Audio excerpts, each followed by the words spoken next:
Welcome, Dr. Rajat Agarwal. He needs no formal introduction in this audience. He's a retinal surgeon, a well-known innovator with over 20 years of experience in clinical research. It's my pleasure to introduce you to this august audience, and we look forward to hearing from you. Over to you, Dr. Rajat.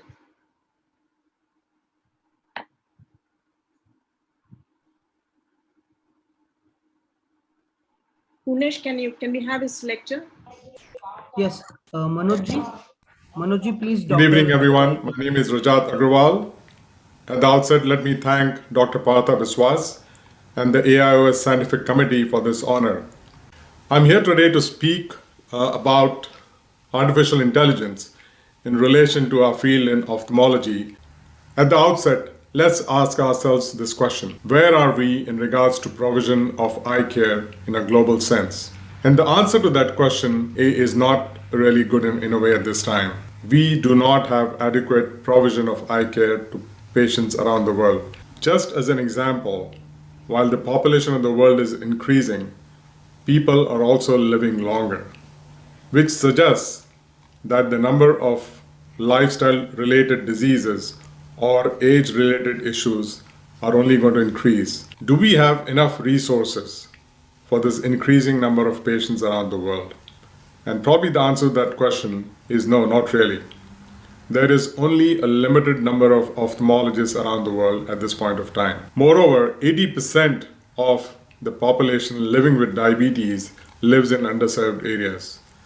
They not only lack primary eye care facilities, but they even lack primary healthcare facilities, which means that these patients will not only have issues in terms of daily living and employment opportunities, but they will also affect the economic status of their regions and countries around the world where they live. Enter artificial intelligence, or AI, as it is referred to in short. It has come with a lot of promise as well as a lot of hype. With the ability to process information much faster than human beings, as well as being able to make sense of a lot of data as compared to humans, it definitely has a lot of promise in terms of providing clinical care to patients in the clinics and hospitals around the world. The spiraling healthcare costs, regular and timely access to eye care specialists, improving patient flow in the clinics, as well as helping reduce patient wait time while managing eye care specialists' time well, are some of the advantages linked to AI becoming part of the clinics. In addition, it is said to be able to improve patient outcomes since these computers are not distracted in a way by any extraneous factors and do their job well day after day, hour after hour. In clinical studies so far, AI has been found to be much more sensitive than retina specialists in diagnosing diabetic retinopathy. In one example of the use of AI in ophthalmology and especially in retina, AI systems can be placed in primary eye care providers' offices, for example. Cameras can be placed in the office with the technician in the clinic trained to take images, which can either be read by the software embedded in the camera itself or uploaded to the cloud, and the results spit out in seconds. When the patient ultimately goes to the physician, the primary care physician, for his or her follow-up, the physician would be able to make or discuss the outcomes of the eye examination, and the result will be discussed with the patient in detail. In this scenario, the patient will be made aware of his retinal status related to diabetes and whether he has to go visit an eye specialist for an evaluation at all. Coming actually from his primary care physician, who patients tend to visit more regularly and probably believe in more, it is likely to make the patients much more aware and more in compliance with the need for eye care that time or in the future. It is also well known that patients randomly asked to go to see an eye specialist do not end up going, and this is common pretty much everywhere around the world, including here in the US. But if they have been shown an image of their retina by their primary care physician and why they're being asked to go see an eye specialist, they usually tend to follow up that why is more. All that is great with AI, but are there any issues with the current status of AI in terms of provision of eye care to the communities? And the answer is probably yes. And I've divided these issues into 4 different categories. AI systems require a camera to capture the retinal image of the patient. In most cases, the development of the systems have been associated with either one or two cameras at the most. So, which means that AI systems, once they are in development, they associate themselves with one particular type of camera, and which is usually the process that goes all the way to approval. When we look at these cameras, we realize that most of these cameras currently are pretty expensive. Secondly, AI systems can be programmed to evaluate an image, be it from the eye with an undilated or dilated pupil. In most instances, the cameras associated with such AI systems take an undilated or non-mediatic view of about 45 degrees of the retina, which may not be sufficient to evaluate diabetic retinopathy in the mid-periphery. In addition, if the image is not good quality due to the undilated pupil, there is no one available in the clinic who can usually take a decision in regards to dilating the pupils. Some of these AI systems come embedded within the camera itself, but others are only available in the cloud. For uploading an image of the quality most cameras take at this time and the AI systems require, a good and reliable internet is usually required, which also affects the speed of the response. There have been discussions and publications about the lack of diversity in relation to development of AI systems. Though there have been attempts to develop these systems utilizing real-world data sets, most AI developers have utilized large data sets that mostly include patient images with a certain ethnic and regional background, which leads to the question of ethnic bias in terms of reporting.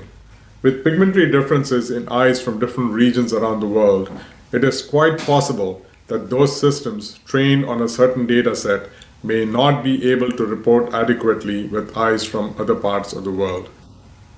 Secondly, most initial attempts to develop AI for use in the clinics have focused on diabetic retinopathy.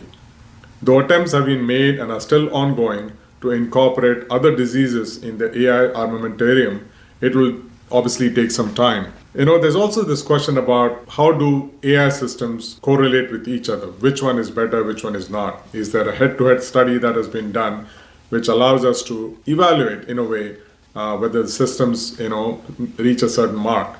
Since most of these AI systems, the development takes place independently of each other, there is always a possibility that one system may potentially be better than the other in terms of doing its work. So how do we decide which one is better or not? Actually, there was a study done where they evaluated 7 different systems, and it was found that 1 or 2 systems definitely did better than the others. An important aspect of AI systems utilization is and will be in the underserved areas. Are we really focused on that aspect at this point of time? Developers have to recoup investments made in developing their systems, and hence the price potential may still remain high for some time to come. One item that is likely to keep the cost high is the camera. Portable fundus cameras are probably the way to go. Attempts have also been made to utilize cell phone cameras with adapters for taking retinal images, but the quality of images is still not desirable enough. A curious fact that is of concern is the cost of living in these underserved areas or communities. If we price AI system or screening as per the accepted norms in developed countries, it might reduce the uptake of these systems in these underserved areas. A primary doctor visit in these areas is probably sometimes cheaper as compared to what it would cost patients to pay for AI screening if the cost remains the same as in developed economies, and hence patients and/or doctors may not be amenable to accept a high price point for such services. Lastly, considering there are large pockets of such underserved areas, the companies or their partners will have to be willing and ready to scale up. The more such installations are made, the more these systems are going to be available to patients, and the more the likely of the uptake of these systems in these areas. There has been the term the last mile that has been discussed in the context of AI in different aspects of the AI systems, and one of the systems that usually is used with is in terms of delivery of packages or services. With the lack of ophthalmologists or eye care specialists in these underserved areas, what happens when a patient who's screened on the AI system is told that he or she needs to go see the eye care specialist, probably for a second opinion or maybe for treatment? There is no eye care specialist available anywhere close by, so where does the patient go? So these are some of the challenges that these AI systems and the penetration is faced with, because unless there is availability of eye care specialists in close proximity to these group of patients who need access to them, there will always be a challenge. You're making patients aware that they may have an eye issue that needs to be examined by an eye care specialist, but there is no eye care specialist available close by. So what happens? And that will be a big issue in terms of the long-term aspects. How about some solutions? As I mentioned earlier, portable retinal cameras may be the way to go in the future, or even better, and if possible, cell phone cameras will be the best way to move forwards with, obviously with adapters. There should also be a system in place for dilation of pupils, especially if it's required. And so some method has to be figured out as to how do we decide on patient dilation effects. Though there have been studies such as the SCDR AI study that Retina Global organized and conducted in Bolivia, which demonstrated that ethnic bias in AI systems may not be a significant issue, it is still important for AI development to include images from representative populations around the world, which will prevent bias in diagnosis and reporting of images. AI developers should also focus on multi-disease diagnoses. But how feasible will those systems be for use, especially again in the context of underserved areas? They may be much more complex of a system with a lot more investment required to develop these systems and finally attain approvals, which potentially might increase the pricing, again making it much more difficult for accessibility to underserved areas anywhere around the world. Retina Global is working with partners around the world to provide eye care specialists to such underserved areas and thus trying to bridge the lack of the so-called last mile. To conclude, current and future AI developers should be well advised that while they focus on developing these systems, they should also focus primarily on the problem at hand rather than developing the technology component itself alone. They both go hand in hand, and so it's important for AI developers to focus on the end user, so to speak, so that they provide technology commensurate to what is required on the ground rather than develop this high-end technology that only some institutions around the world would be able to utilize and not the rest of the world. Thank you for patient listening. In case you want to reach out to me, my email is on the slide. Thanks again. Thank you, Dr. Rajat. Thank you very much for that interesting lecture. Thank you. Thank you, Dr. Chakra. If there are no questions for him, we will move on with our course. Are there any questions for Dr. Rajat? It's a very interesting talk on the development and usage of artificial intelligence, something that is very much needed in our country. Thank you, Dr. Rajat. Thank you.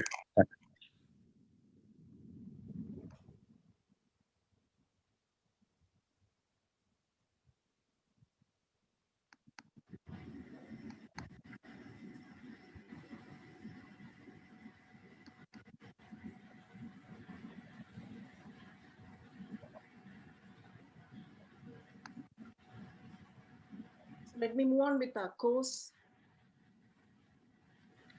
The next 1 hour and 25 minutes, we will be dealing with a topic that is very difficult. Meena, your voice is not very clear. It's very feeble.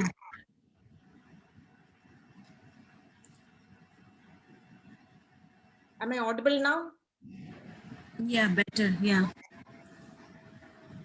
This course deals with the management of difficult and recalcitrant glaucomas in patients with posterior segment disease.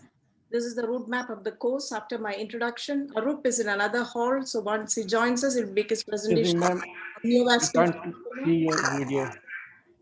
Am I audible? Yeah, audible, but your video is not visible.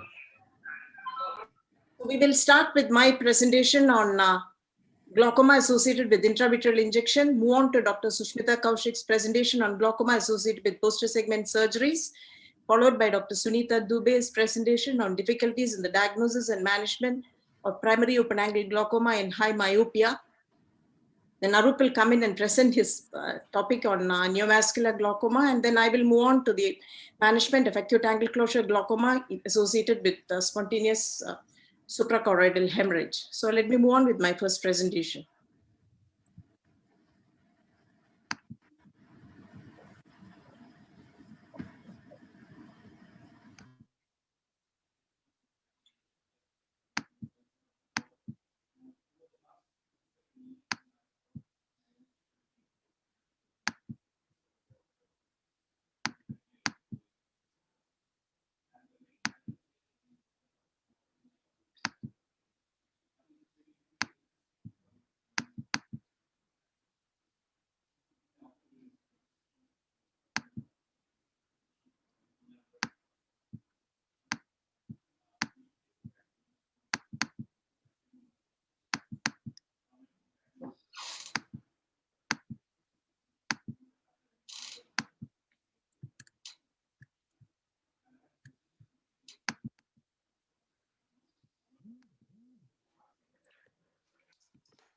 Intraoperative pressure elevation after intravitreal injection is something very relevant in the present scenario, where the most common procedure that is performed in any theater is intravitreal. Ma'am आपका video नहीं दिख रहा है. Am I audible? Audio audible, but your video is not played. The slides are not shared, Dr. Meena. Share screen, maybe you need to. You just open your presentation. Is it shared right now? Are my slides visible now? The screen is visible, but the slide is not visible. Say that your screen sharing.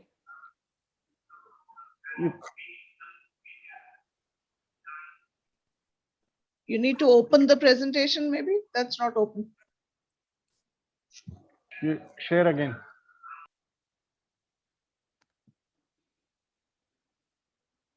You first open your presentation and then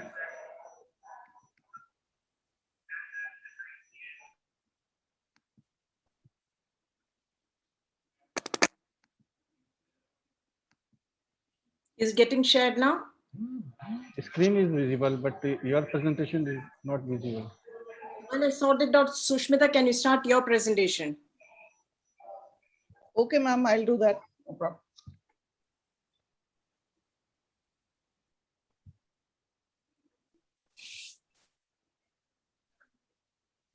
I'm sharing. Right, the slides are visible, I hope? Yeah, it's visible. Yes, Okay.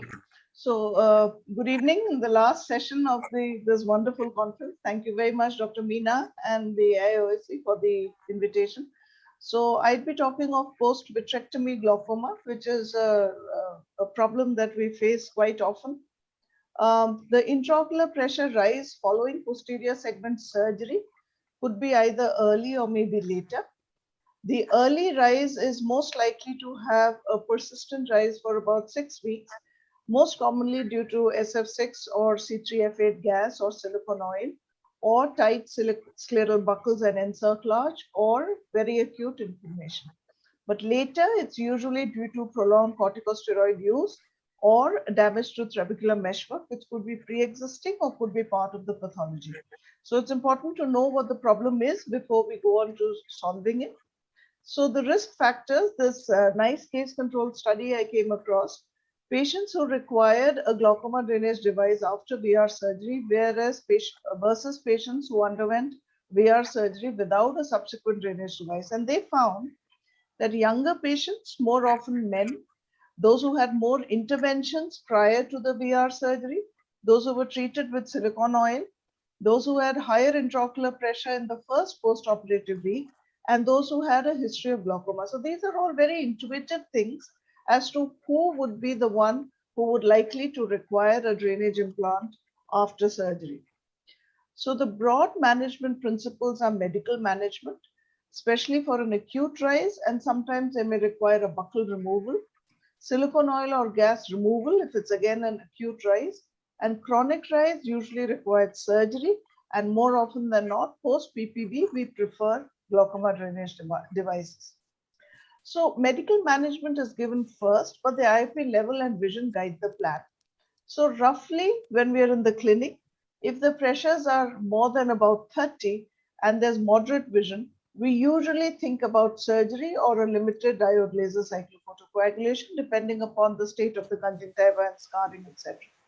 Whereas if it's poor vision, we usually just straight on go on to a DLCP rather than try heroic methods.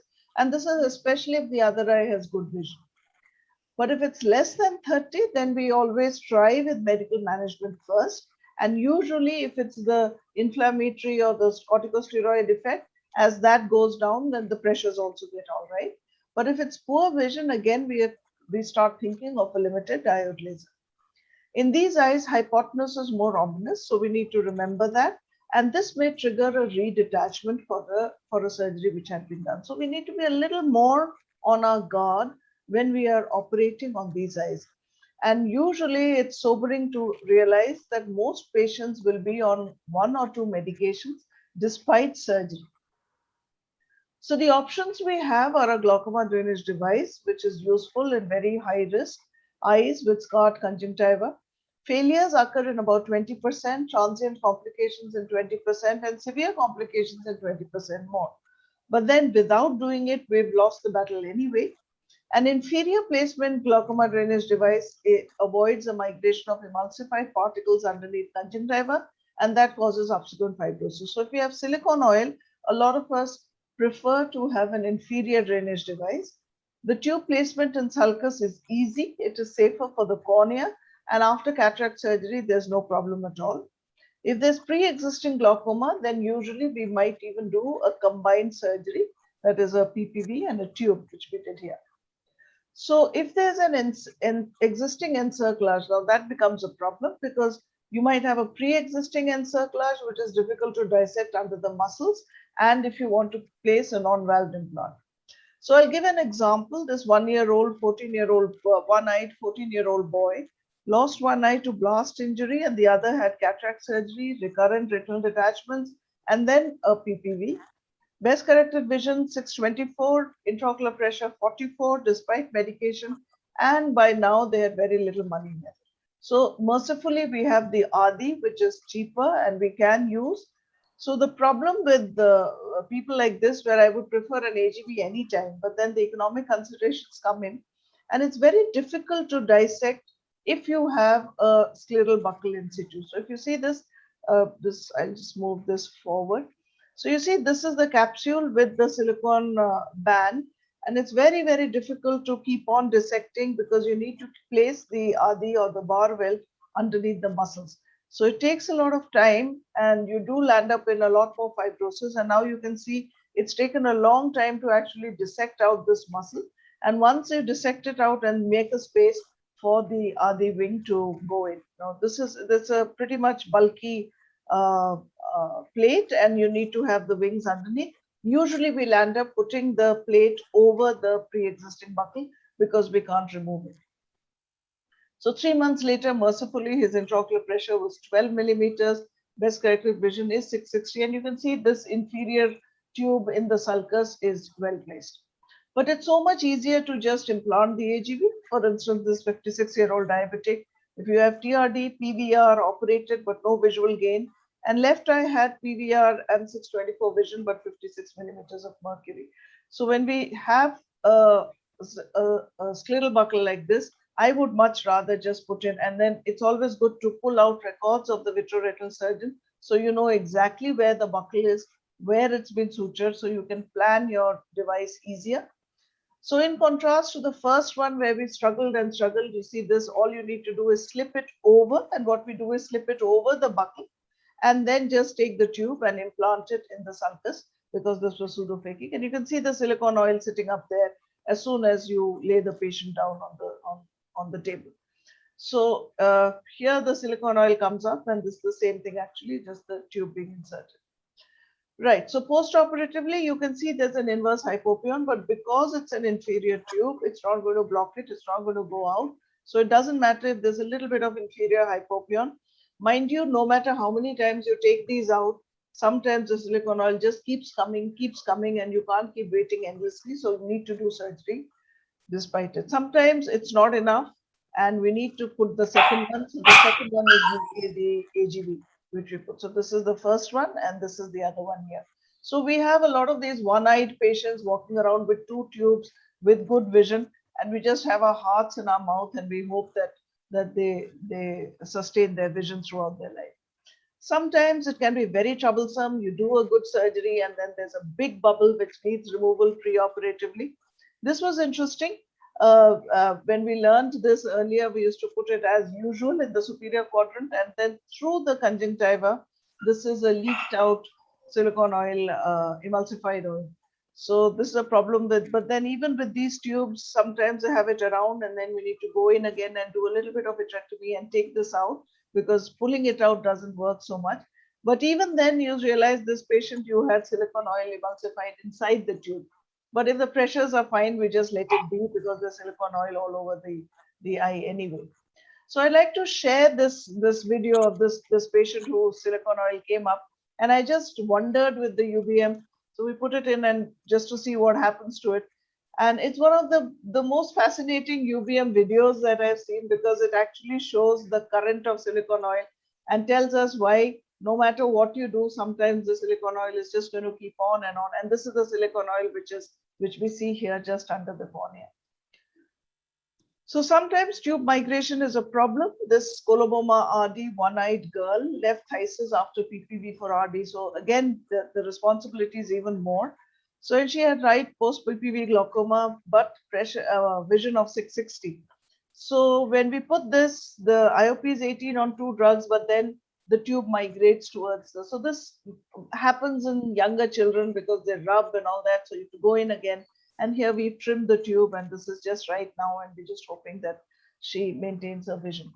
Sometimes with an excessively scarred conjunctiva, you need to swallow your pride as a surgeon and just say that. So what we've learned is that even in adults, a transillumination works well.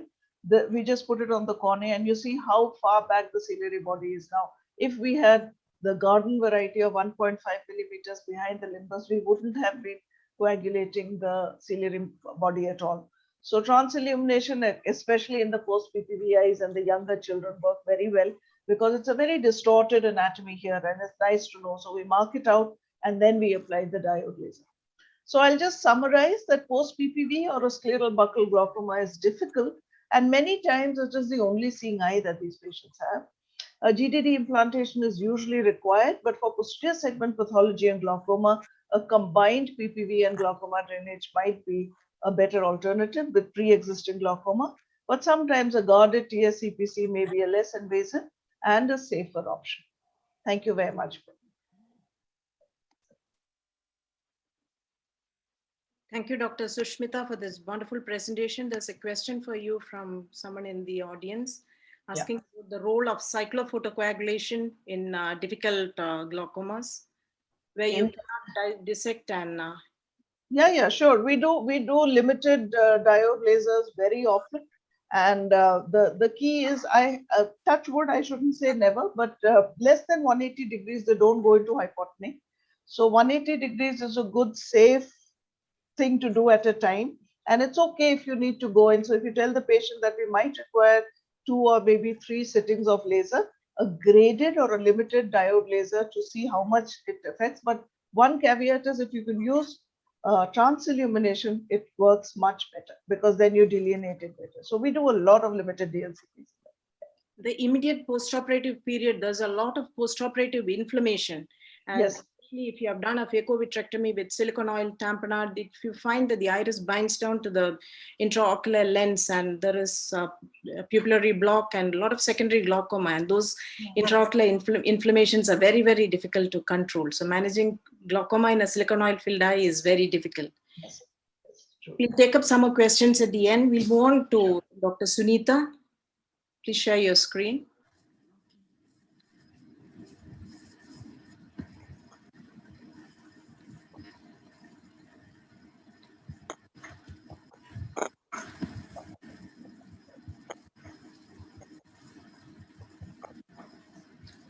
Okay, can you see my screen? It's visible. Okay. So at the outset, I would like to thank Dr. Meena for having me in this course. I'll be talking on difficulties in diagnosis and management of glaucoma in diabetic eyes. The association between myopia and glaucoma has long been recognized, and when these conditions coexist, there is often a diagnostic challenge to the clinician. So the evaluation of glaucoma and myopia requires a multimodal approach. The myopic discs are more to glaucoma, and this is because stretching and thinning of lamina fibrosa leads to decreased distance between the retrobulbar CSF space and the IOP compartment, resulting in steeper pressure gradient across the lamina fibrosa, causing glaucomatous optic neuropathy. So why it is challenging to diagnose glaucoma in myopia? As we know, stretching of the lamina fibrosa flattens the optic curve and thus lesser spatial and color contrast between the cup and the neuroretinal rim. Also, uneven expansion of the posterior globe wall leading to irregularities in the parapapillary zone. The anatomical variation seen in the optic nerve head like disc tilt, macro disc and ovalization, poor retinal nerve fiber layer reflectance, and also retinal pathology may give rise to visual phenotypes that can mimic glaucoma. So as of now, there's no gold standard for diagnosing glaucoma in highly myopic eyes. The thinning of sclera and cornea also affect IOP measurements. As we know, it can lead to false IOP readings, thus making an accurate diagnosis challenging. And also, as you can see here in this picture, the progressive myopia with progressive tilting of the disc and increase in the papillary atrophy leads to difficulty in detecting progression because of glaucoma in these eyes, both on structure as well as functional assessment, because the glaucoma is also progressing along with the myopia. So these are the common morphological diversities which are seen, like tilting and cyclotorsion, large or small discs, shallow or large cups, myopic conus, parapapillary atrophy. So myopic discs are generally bigger with larger cups and shallower cups, and they may mimic glaucomatous discs. Also, NRR may not be interpreted correctly because of the shallow cupping and tilt of the disc. So in myopic eyes, the prevalence of tilted disc is very high, almost 40 to 66% compared to 12.4% in the normal discs. And clinically, they appear as an exaggerated or oval or D-shaped optic nerve head with one hemisphere of the disc more elevated than the contralateral. And this is the torted disc, and tort means rotation around about the sagittal axis. And if it is more than 15 degrees, then it is called torted. And in myopic patients, you can see even 180-degree torsion. Parapapillary atrophy, we already know alpha zone and beta zone. Beta zone is also common in case of myopia. Now with the advent of spectral OCT, now we are able to identify even gamma and delta zone in our OCT, and sometimes even clinically we can see these zones. So gamma zone basically is a zone between optic nerve head margin and Brooks membrane termination. So only scleral flange is visible here, and there's no choroid, Brooks membrane or deep retinal layers, and delta zone is a part of gamma zone with no blood vessels. So there are a variety of morphological changes. As you see, this is a normal disc, this is glaucomatous disc with beta atrophy, beta zone, and this is the myopic disc with the delta zone and gamma zone. So one needs to identify.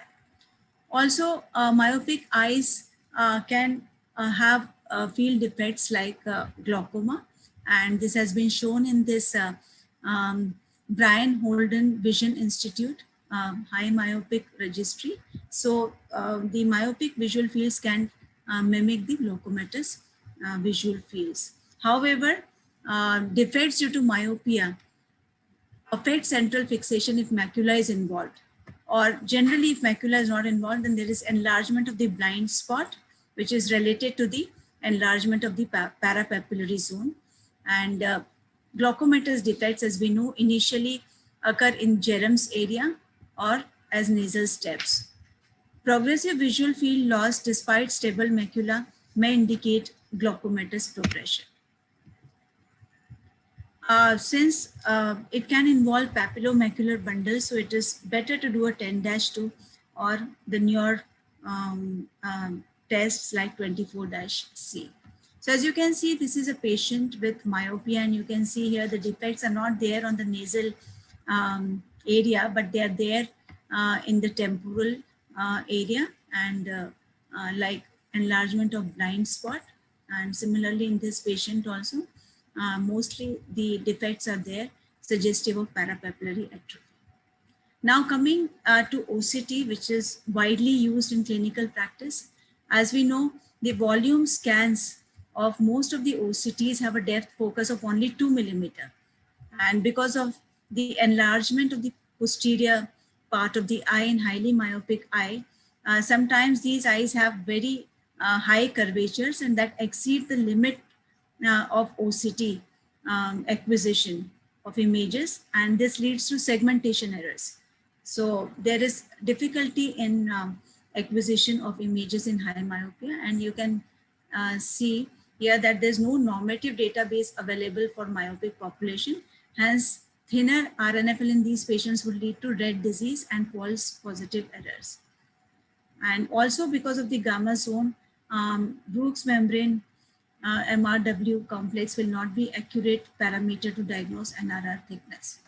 So why there is segmentation error? Because RNFL analysis here show a significant RNFL loss in nasal areas. You can see here, and this is caused because of the temporal shift of the blood vessels, causing temporal displacement of RNFL bundles. So here you can see temporal displacement of RNFL bundles leading to defect in the nasal side. And this is because of the shift of the vessels. And so you will see these typical nasal defects in myopia. And if the macula is normal, then GC-IPL thickness may be a useful indicator. So you need to check for the segmentation error in your scan in myopic eyes. And again, this is another example of temporally shifted RNFL bundles leading to defects. And tilt can also lead to, it can alter the RNFL orientation and thus producing errors on OCT. Coming to OCT angio, which is a new technology, although we are not very familiar with OCT angio right now, but newer studies are suggesting that retinal vessel density may be a useful evaluation, useful in evaluation of glaucomatous visual field damage in high myopic eyes. You can see here, this is a tilted and torted disc with extensive parapapillary atrophy, and there are segmentation errors in OCT, but OCT angio can delineate changes in the vascular density, which correlate well with the superior arcuate defect on the visual field. So it does show some promise in the studies, but we do not have any personal experience. Just coming to few cases, this patient who was high myope, a young patient, axial length of 26 and 27, IOP was normal. Both eyes had torted disc with some tilt, and OCT shows segmentation errors due to high axial length. However, the fields were more or less normal. So one has to rely on visual field when the OCT shows segmentation error, which is a very common thing. And this 22-year male, again, having 6/6 vision in the right eye and 6/16 in the left eye, having normal pressures, and was diagnosed to have glaucoma with advanced cupping in the right eye, in both the eyes. And you see here extensive parapapillary atrophy and shallow cups. And here it is involving macula also. And you are not able to delineate the optic cup and NRR properly. OCT in any case will not be reliable in such cases. And visual field, you can see here is showing defects on the temporal side as well as some defect in the right eye on the nasal side, which may be suggestive of the NRR thinning. In the left eye, it is correlating with the parapapillary atrophy. And over a period of time, there was some progression in the visual field in the right eye. So it can suggest progression of glaucoma. In another case, myopic case, -5.5 and -8, the pressures were high and horizontally tilted with inferior temporal defects and superior arcuate scotoma, and OCT showing segmentation error cannot be relied upon. So there are a lot of difficulties in diagnosis glaucoma in myopia. Thinner corneas, as I said, will lead to low AT readings. So CCT has to be checked, and IOP may show larger diurnal fluctuation. And it's important to elicit the history of refractive surgeries and try to assess the NRR accurately. And it's important to correlate all the findings, including clinical examination, history, visual field evaluation, and OCT, because one parameter may not be conclusive. And do not rely on color coding of OCT.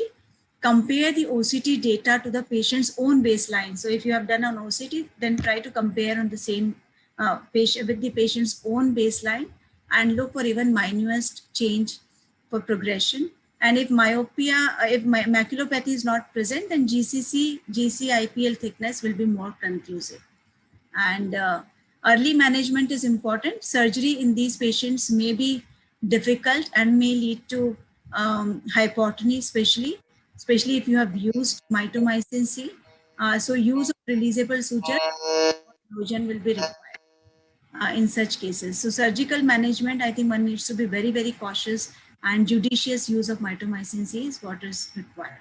So there are no hard and fast rules for diagnosis of these patients. Treat each patient differently, taking into account all the parameters, and it is always really reasonable to err on the side of caution, especially in these myopic eyes. Thank you very much.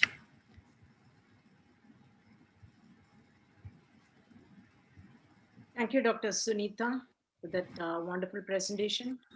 Let me try sharing my screen now.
Is my screen visible now?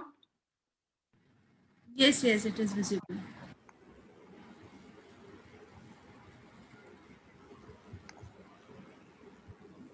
Is it visible? Yes, you are visible as well as audible. Okay, thank you very much. I am sorry for that hiccup. I'll be speaking on a subject that is very relevant in the present scenario, where we have intravitreal injection as the most common surgical procedure that is done in any surgical theater. And these are some of the common indications for which intravitreal injections are given: retinal vein occlusion, non-ischemic vein occlusion, neovascular age-related macular degeneration, myopic CNVM, diabetic macular edema, and proliferative diabetic retinopathy. So we will deal with both intraocular pressure elevations after the use of anti-VEGF agents and also the use of intravitreal steroids. If you look at anti-VEGF agents, the IOP pressure elevation can broadly be classified into two: the prompt post-injection elevation in intraocular pressure and the sustained IOP elevation. The transient post-injection IOP elevation occurs in the immediate post-injection period, and the pressure returns back to normal within 30 to 40 minutes, while sustained IOP elevation due to various reasons occurs in the post-injection phase, varying between 14 weeks to 7 months after injection, and the pressure may rise more than 26 millimeter of mercury, and there may be a difference of more than 6 millimeter between both the eyes. If you look at the factors responsible for the prompt and immediate elevation of intraocular pressure, in majority of these patients, the pressure returns back to normal in about 15 to 30 minutes time, and hence no specific treatment is necessary for this condition. However, there is some concern whether the volume related increase in intraocular pressure may further damage the ganglion cell layer or the optic nerve head in an eye which is compromised. For example, you're dealing with a patient who has a primary open angle glaucoma. And there is also concern whether protein paracentesis should be performed in all these patients, and does this patient require IOP monitoring till normalization of pressure. If we look at the volume related transient elevation of intraocular pressure and the mean ocular pulse pressure, you will see from the slide here that there is a sudden drop in the mean ocular pulse pressure immediately following the injection. This usually translates to a decrease in the juxtapapillary perfusion pressure by about 7.4% for every 10 millimeter rise of mercury pressure. And also it translates to an increase about 8.4% reduction in the optic nerve head perfusion in this transient period of time, but the IOP is very high. However, The very efficient autoregulatory mechanism present in the optic nerve head and the peripapillary retina ensures that there is a compensatory decrease in the optic nerve head vascular resistance, which takes care of this transient decreased mean ocular pulse pressure. So we are safe unless we are dealing with an eye which is already compromised with primary open angle glaucoma and has extensive optic nerve head damage. If you look at various factors which correlate with the increase in this baseline intraocular pressure, a positive correlation is noted between the short-term IOP elevation and the baseline IOP, between the number of injections, the frequency with which the intravitreal injections are given. There was some concern whether injecting in a small eye with the hypermetropia would cause a prompt elevation of intraocular pressure, but several studies have very elegantly proved that this is not so. The most important correlation is between the gauge of the needle that we use for injection and a phenomena called the post-injection reflex, or the PIR. The post-injection reflex is actually a very good safety valve mechanism which ensures that the pressure does not go up in the post-injection phase. But for the surgeon who is injecting for the first time, to see liquid vitreous and some amount of the drug that we have injected into the eye come out, it is a little frightening, and most of us tend to press on to the reflex. Here in this video, you see the post-injection reflex, and we have the natural tendency to press onto the reflex. If you are using a smaller gauge needle, like a 30 gauge or a 32 gauge needle, there will not be any reflex, and the IOP tends to be transient elevation of intraocular pressure tends to be on the higher side. If you are using a tunnel entry into the eye, also the PIR will not be there. Where if the full depth of the needle goes into the vitreous cavity and you're injecting into the middle of the vitreous cavity, there is less chance of fluid effluxing from the eye. And if you're injecting slowly, you give time for the eye to adjust so that the PIR is not there. In all these situations where a post-injection reflux is not there, the chance for a high transient post-injection elevation of IOP is present. Pre-injection compression of the globe by using the enhanced pressure reducer or even the pinky ball that we routinely use in cataract surgery has no effect in the transient elevation that is seen post-injection. Pre-injection prophylactic treatment with topical or systemic anti-glaucoma medication also was not found to have a role. The single important procedure that reduced the transient elevation of intraocular pressure was performing a paracentesis, and this is necessary in eyes which already have pre-existing glaucoma, especially if there is disc damage and visual field loss. However, this procedure carries an additional risk of iatrogenic injury in about 0.7% of subjects. So is a paracentesis necessary in all patients who undergo intravitreal injection? It may be necessary because if you are already dealing with an eye which has a compromised retinal microcirculation and a broken red blood retinal barrier, especially if you're dealing with an eye with a diabetic macular edema or retinal vein occlusion, and by performing a paracentesis, you let out about 210 microliters mean amount of aqueous, which reduces the intraocular pressure. It also prevents a PIR and ensures that the full load of the drug that you intend to inject into the vitreous cavity remains within the eye and takes care of the macular pathology. Therefore, prophylactic lowering of the IOP medications is not necessary for the management of the transient elevation of intraocular pressure, nor do you require monitoring of the patient till there is normalization, except if you are dealing, as I said already, in a patient who has an advanced glaucomatous optic neuropathy. Now let us look at sustained IOP elevation, which has several definitions, several criteria to cause it a sustained elevation. And this is what we use in our center, an IOP elevation of about 25 millimeters of mercury, or when there is a +5 millimeter rise from the baseline intraocular pressure on 2 consecutive visits. And you see that this is present for more than 30 days. The onset is between 14 and 7 months. If you look at the incidence of sustained elevation of intraocular pressure, there's a vast difference between what we see in the real world settings. And if you look at the post ad hoc analysis of the randomized controlled trials, if you look at a combination of both, the incidence is about 8.3%. The postulated risk factors for sustained elevation of intraocular pressure are an increased duration of treatment, which in turn translates to an increased number of intravitreal injection and the presence of pre-existing glaucoma. There is no role with respect to the type of drug that we use. That means there is no role whether we are using ranibizumab, bevacizumab, aflibercept, or brolucizumab, or the protocol that we follow, whether we are doing giving therapy on a fixed monthly injection basis or giving the loading 3 dose and following a PRN basis or a treat and extend concept, whatever is the protocol that you follow, it has no specific effect on the sustained elevation of intraocular pressure. Let us look at this example of a patient with a non-ischemic central retinal vein occlusion and macular edema who received three injections of Lucentis. His baseline IOP was 20. At the end of 3 injections, it rose up to 24 millimeter of mercury. We followed him up with fields and RNFL analysis. Since there was no progression, we just kept him on observation. So we cannot call this a sustained elevation of intraocular pressure. This is another example of a patient with a diabetic macular edema who received 3 injections of Avastin. He is not a known case of primary open-angle glaucoma, nor does he have a family history of glaucoma in any of his relatives. The IOP was elevated from baseline by 10 millimeter of mercury. He has a central corneal thickness of 575 micron. There were no associated field changes or RNFL thickening. We put him on brinzolamide eye drops to reduce his intraocular pressure and also to help resolution of his macular edema, and kept him under follow-up. Let us look at the factors that are responsible for development of a sustained elevation of intraocular pressure.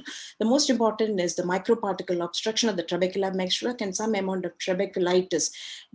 The keratic precipitates have been demonstrated in the trabecular meshwork in patients who receive intravitreal injection.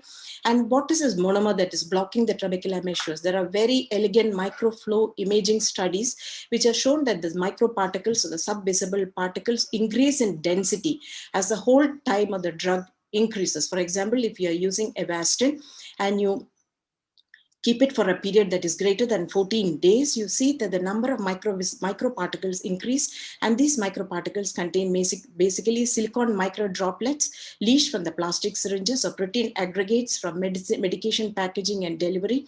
The longer storage of these drugs in plastic syringes, multiple freeze-thaw cycles, especially if you're taking the drug from one clinic to the other, if you're practicing in multiple centers and using the same vial in different places, all this will predispose to the increased presence of microparticles which can clog the trabecular network.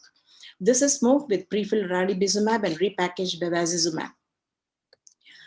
The anti-VEGF that we use by itself is toxic to the trabecular meshwork cell by disrupting the nitric oxide pathway and inhibiting the action of nitric oxide synthetase. And we all know that nitric oxide is necessary to improve the facility of aqueous outflow.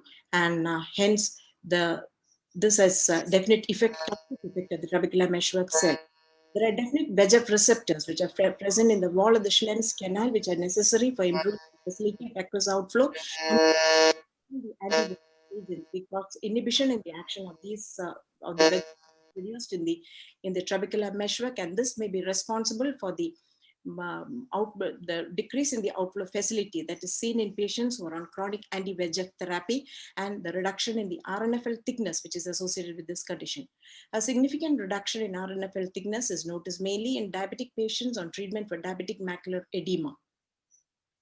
If you look at the molecule size of the various molecules that we inject into the eye, the bevacizumab has the largest molecular weight, and it has both the FC and the FAB segment of the monomer, and it can bind 4 molecules of VEGF. Everything together, it forms a paper doll or a daisy chain pattern, which is quite a large conglomerate of monomers, and this can theoretically clog the trabecular meshwork, but in actual practice, we do not see any difference between whether you're using ranibizumab, bevacizumab, or aflibercept. So this is our patient again who has recurrence of the macular edema. What will you do? Will you inject drug? He requires another injection. He has an elevation of intraocular pressure. You can still inject. Making a note that sustained elevation of IOP was present in his caseate. Consider anterior chamber tapping or paracentesis before injecting. Consider stepping up his anti-glaucoma medication. Follow him up closely with repeat fields and RNFL analysis on a monthly basis. We'll look at shortly on the role of steroids in causing an elevation of intraocular pressure. These are the various steroids that we inject intravitreally, and the risk factors can be classified into drug-related and ocular risk factors. The ocular factors are very important and is more commonly seen in primary open-angle glaucoma suspects, patients who are first-degree relatives of POAG patients, type 1 diabetes, high myopia, in extremes of age and in a patient who has been a prior steroid responder and his pressure has raised more than 50 millimeters from the baseline. This is a patient who is a known primary open-angle glaucoma patient on Lumigan for the past 3 years. He has a recent myocardial infarction, which indicates that he is not a good candidate for anti-VEGF therapy. His baseline IOP is 18 millimeters, controlled by Lumigan. His central corneal thickness is 538 micron. Post-injection IOP is about 8 millimeter from the baseline, and there is an 8 millimeter difference between both the eyes. We step up his anti-glaucoma medication, adding brinzolamide. There is no further progression of the RNFL or field changes, and we keep him under regular follow-up. The requirement of surgical management or topical anti-glaucoma medication following use of topical steroids is given here in this slide, and the maximum pressure elevation is seen with fluocinolone implant. We commonly use the dexamethasone Osidrax implant, which has less tendency to rise the intraocular pressure. So do not take a single high reading of intraocular pressure post-injection as an index of risk. Compare the pressures between both the eyes, look at the difference in IOP, look at whether there is a asymmetry in the cup-disc ratio, correlate your intraocular pressure with the pachymetry readings, and then come to your conclusion as to whether your patient requires treatment for the elevation of intraocular pressure post-intravitreal injection. Steroids can cause elevation of intraocular pressure by several means. It causes increase in the extracellular matrix of the trabecular meshwork. It causes accumulation of glycosaminoglycans, and which causes a physiological, a biologic edema, clogging the trabecular meshwork. In addition to that, it causes stiffness of the trabecular meshwork cells by increasing the number of cross-linked actin network, and the extracellular matrix that is seen is also much stiffer. So we have stiffer trabecular meshwork cells and stiffer matrix, which could be responsible for an increase in intraocular pressure caused by steroids. In addition, steroids also cause inhibition of the phagocytotic properties of the endothelial cells. So we have a lot of debris sitting there at the trabecular meshwork. There's a decrease in the synthesis of prostaglandin, which could dysregulate the aqueous outflow. Steroids also cause apoptotic death, as indicated by the increased expression of LDH enzymes and the presence of genetic materials, the FOS, JUN, MYC, and the P53, as well as caspases, which are released into the trabecular meshwork after triamcinolone acetonide injection. So here's a patient again who has got recurrence of macular edema, and would you consider putting in a second oxydrasine implant in his eye? We take faith from the study called the Shasta study for macular edema and retinal vein occlusion, which dealt with 289 patients. 15% of them had no history of response to steroids. 30% were diagnosed primary open-angle glaucoma patients and were on IOP-lowering drugs. The results of the study showed that these patients received more than 3.2 implants. However, the glaucoma was definitely manageable either with medical therapy or with surgery. So in conclusion, the steroid implant-induced glaucoma is a manageable condition, and we should consider intravitreal steroid injection. If the condition of the patient deems that it is appropriate to use steroids, we should look at the visual outcome and not the IOP, which is the final arbiter of the decision-making process. I thank you very much for your patient hearing. We will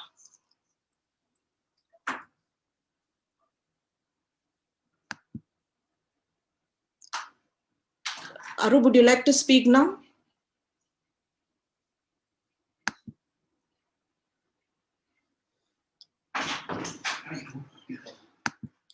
Okay, then Arup is busy in another hall. He'll be the last speaker. I'll move on to my next presentation.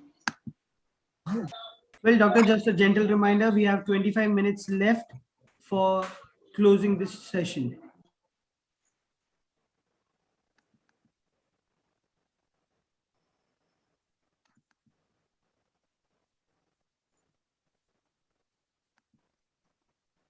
Is my screen visible?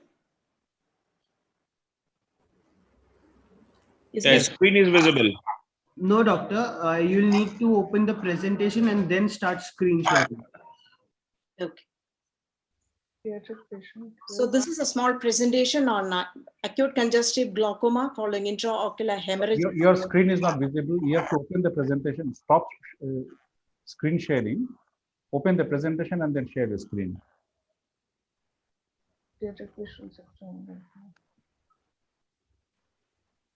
Ma'am, could you please stop screen sharing? Now open the presentation and then again start screen sharing.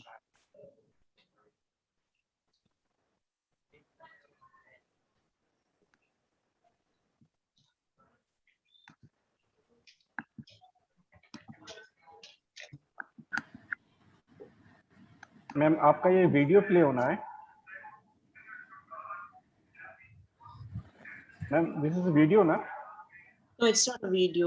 Video presentation ना इसके लिए ma'am पहले इसको extended mode से निकालिएगा इसको duplicate पे कीजिए laptop को you just press function F function P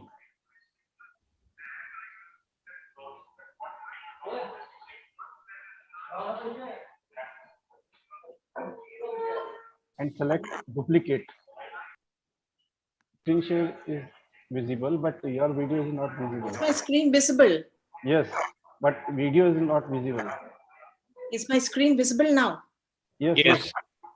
but video is not visible. This is a short presentation on intraocular hemorrhage. Ma'am, I think you open it and then minimize it and then start screen sharing. First open it and minimize it. Ma'am ये presentation में नहीं है तो आपका ये presentation show करेंगे वो दिखेगा वीडियो आपका नहीं दिखेगा जब तक आप उसको डुप्लीकेट पे नहीं लाएंगे लैपटॉप को Duplicate. Now, is it shared? The screen is shared, but the presentation is not shared. Can you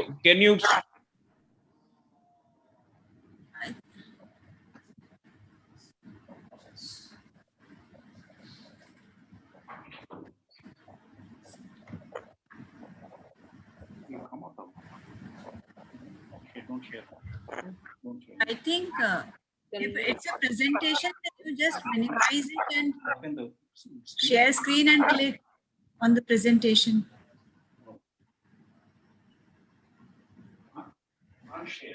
It is unshared. You're opening the presentation. You're opening an extension. Open the original. What is it? It is the extension. It's open here.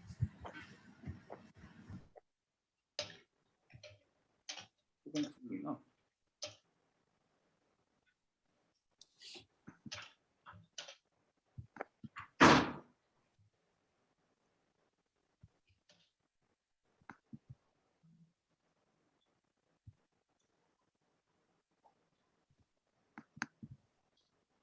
Yeah, it's coming now.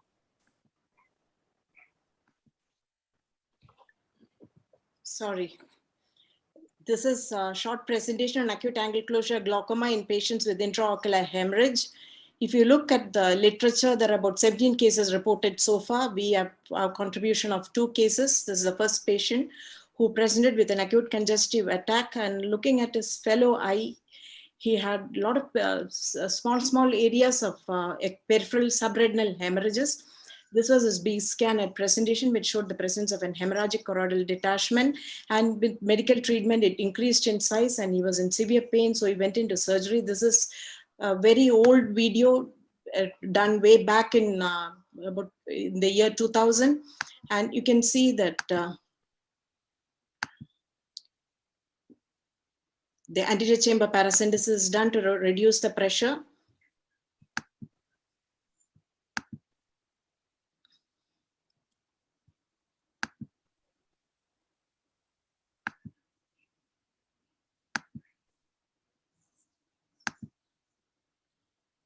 And the suprachoroidal blood is drained out.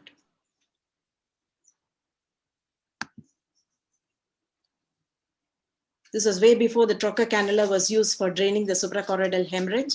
And you can see the blackish suprachoroidal blood draining out. This is another patient whom we had been following up from 2004. This is the better eye, which had peripheral pigmentary changes as well as small areas of subretinal hemorrhage. And he had a hemorrhagic choroidal detachment. She also underwent surgical drainage of the suprachoroidal blood and later vitrectomy and silicone oil tamponade. And you can see the sclerotomy being made. And the cyclodialysis, after exposing the choroid, the cyclodialysis spatula is used to separate the choroid from the sclera so that the pocket of suprachoroidal blood can be drained out easily. Here, the risk factors in this patient were hypertension and oral anticoagulant therapy, both of which are significant risk factors. And since most of our elderly patients, PHC, or peripheral exudative hemorrhagic chorioretinopathy, which is what this patient had, is a less recognized entity. It is seen in majority of elderly patients. Some changes are there in the periphery if we look for it. And majority of our patients are also on anticoagulant therapy. So it would go a long way to put in a word to the internist looking after the patient that such thing can occur. This is the patient's eye after vitrectomy, silicone oil tamponade. She developed a khaki-colored hypopyon in the postoperative period, where the residual subretinal blood migrated into the anterior chamber. This is after the drainage of the suprachoroidal blood and vitrectomy and silicone oil tamponade. And as the choroidal detachment resolved, you could see that the silicone oil tamponade became incomplete. So PHCR is not an uncommon condition. It is a less frequently recognized condition, and the risk factors for developing suprachoroidal hemorrhage in this patient: massive suprachoroidal hemorrhage resulting in angle closure glaucoma, systemic hypertension, and anticoagulant therapy. And it is very important to differentiate this condition from age-related macular degeneration. If you're following up the patient for a long period of time and you see the presence of subretinal hemorrhages, you may notice that they tend to resolve. Well, in AMD, it is a progressive condition. It is also important to differentiate these patients from patients having choroidal melanoma. These lesions are usually seen in the temporal quadrant. They are smaller size lesion. The elevation is less. The base of the tumor is also smaller than what you see for choroidal melanoma, and ultrasound and fluorescent angiography also helps us to differentiate these two conditions. This is very, very important. This is another of my patients who underwent an enucleation in one eye for a diagnosis of a choroidal malignant melanoma, and histopathology showed that he had a suprachoroidal hemorrhage. He came to me when he lost his vision in his second eye. We followed him up for a period of 1 year, and you can see that in the first picture, you can see the massive suprachoroidal hemorrhage sitting right at the pupillary area, and it resolved spontaneously without therapy in that eye. Although his eye became blind, his eye could still be saved. So this is my presentation. We move on to Arup.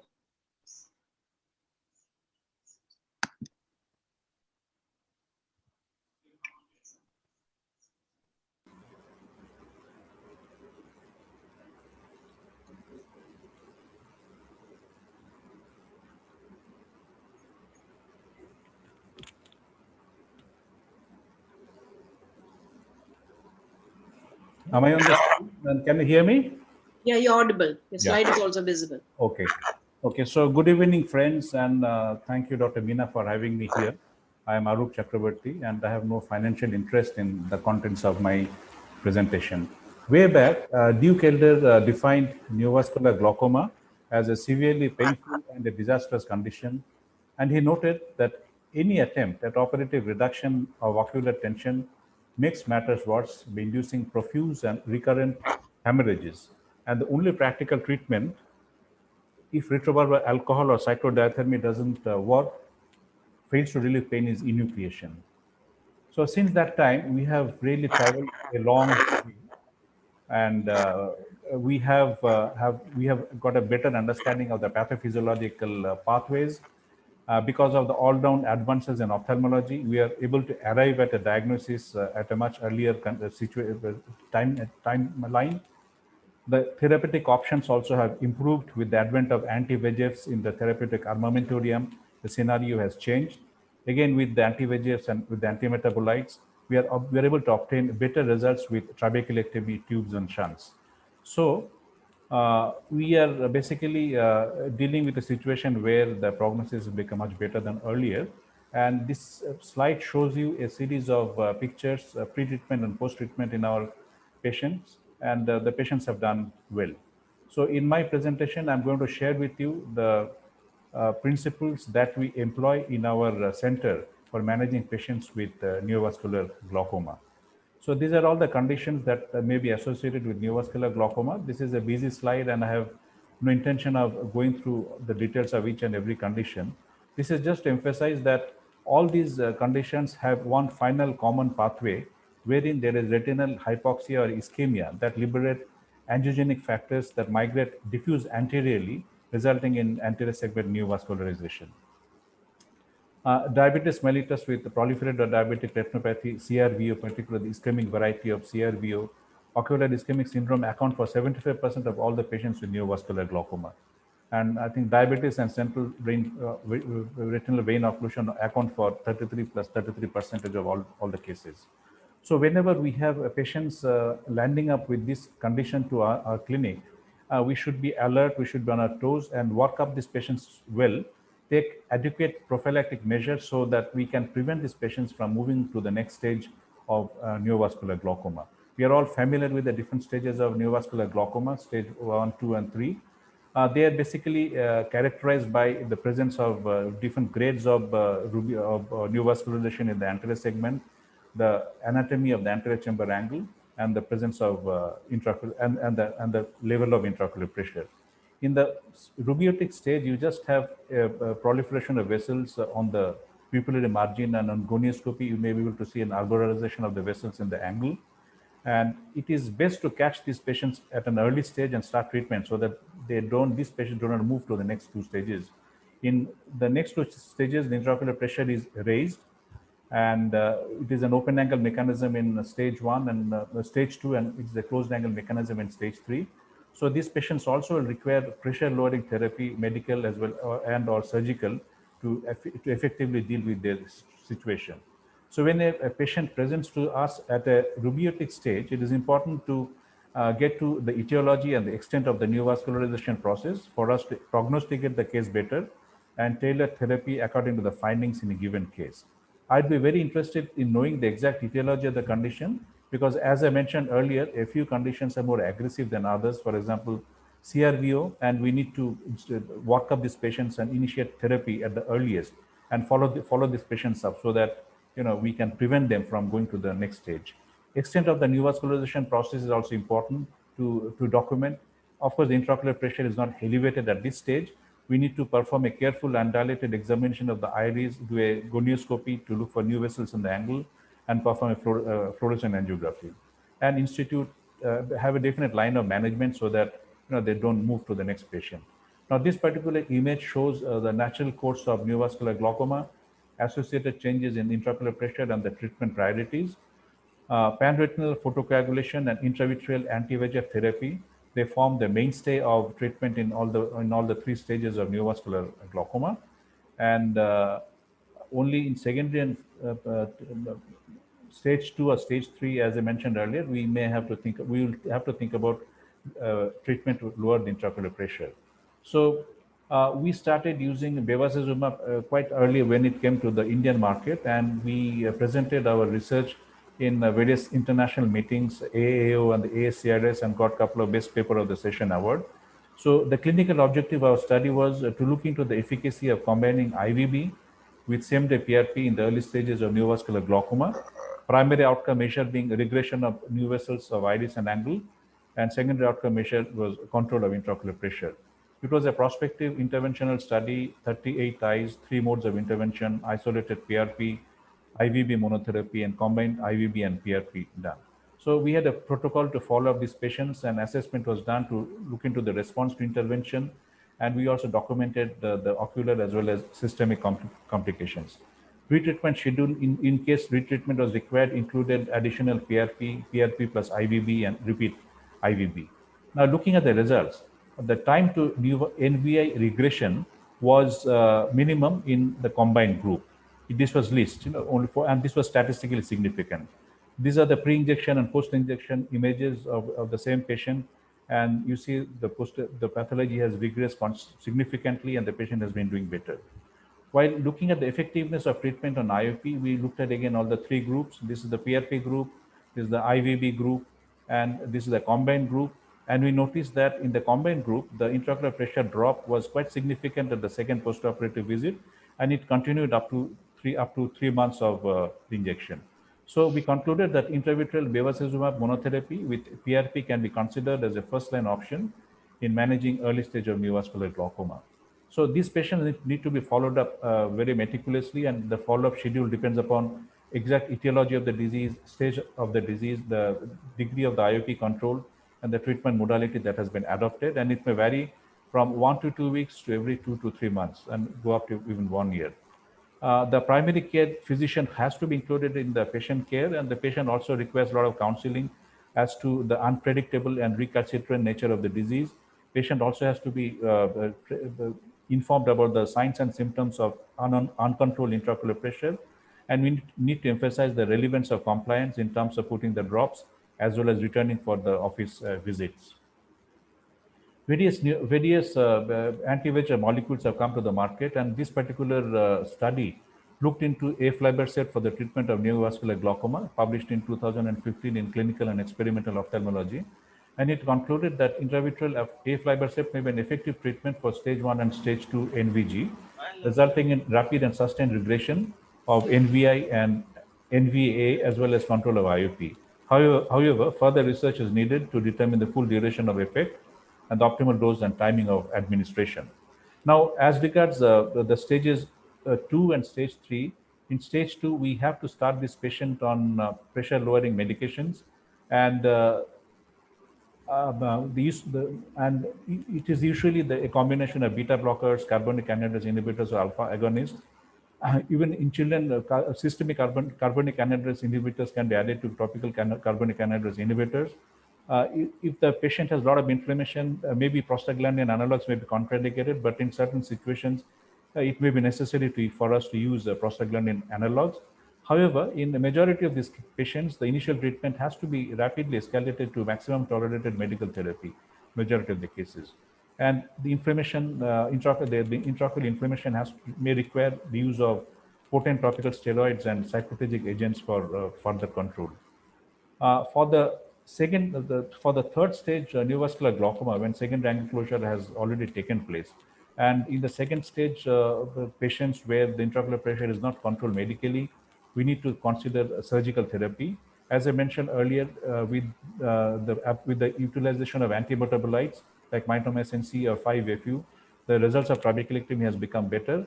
And even the results of Ahmed glaucoma valve and Orolab aqueous drainage device also has become better with the introduction of intravitreal bevacizumab.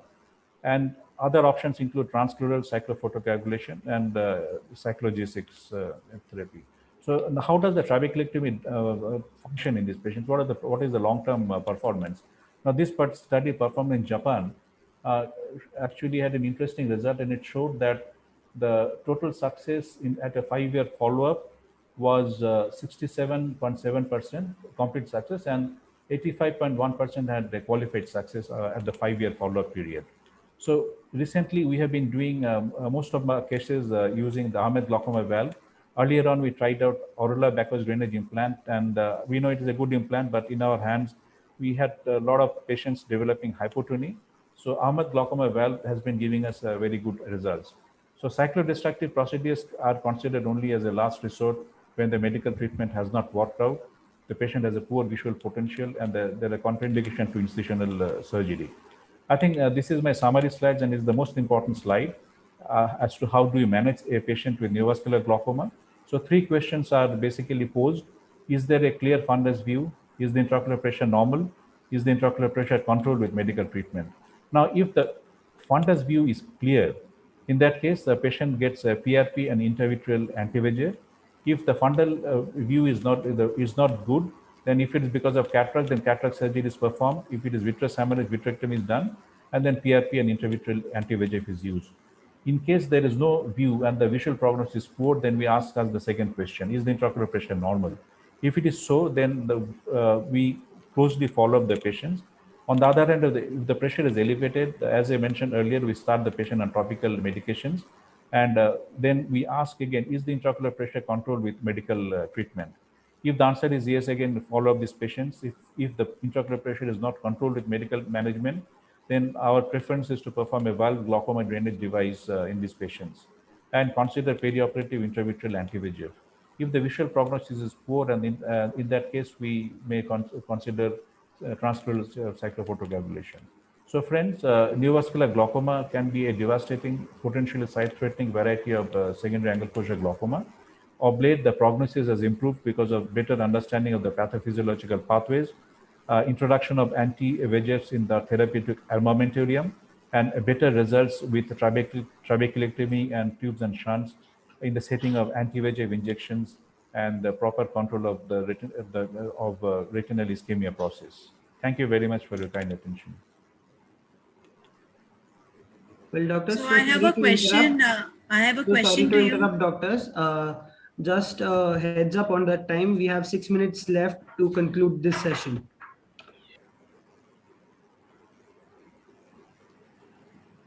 So can I ask a question? Doctor, you're Dr. on Arun? mute. Yeah.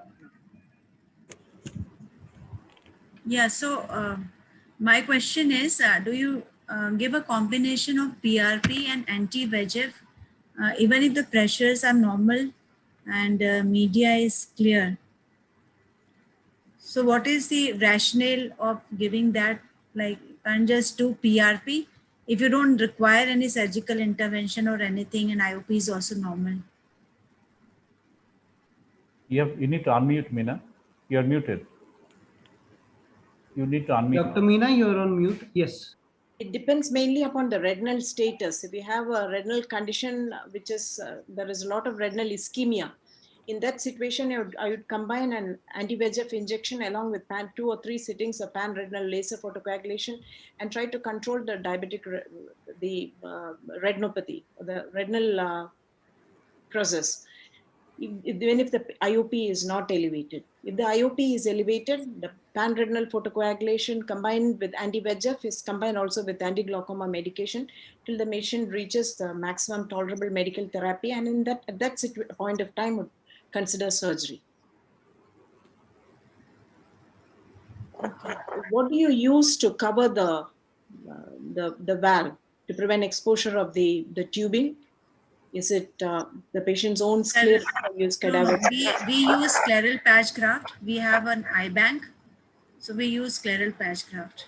In the present situation, by most centers, keratoplasty is not occurring. We recently had a patient, and we actually depend on the Regional Institute of Ophthalmology for the cadaver sclera. So they are not doing any keratoplasty right now. So in that situation, what we did was that we used the patient's sclera, like how long ago we used to dissect for the scleral buckle. Yeah. Dissected a lamellar scleral flap and covered with it. Nowadays, they are using that long scleral tunnel also. So even the Irwin group, so they are not covering the tube with anything. So they are just introducing the tube to the long scleral tunnel. So I think the results are equally good. That is what has been seen. There's one question about micropulse therapy. I have had no personal experience using it. What about Dr. Sushmita and Dr. Sunita? No, we don't have the micropulse as such, but I think if somebody has it, it would be equal to the DLCP probably. But the results are still out. We don't really know how well it'll work or what it's going to do. I don't think the mechanism is really as clear cut as they claim, that it's an outflow and the pars plana there's mechanical, stimulation of the pars plana which induces outflow and not so much destruction. That's what they claim, but I think the jury is still out as to how it works.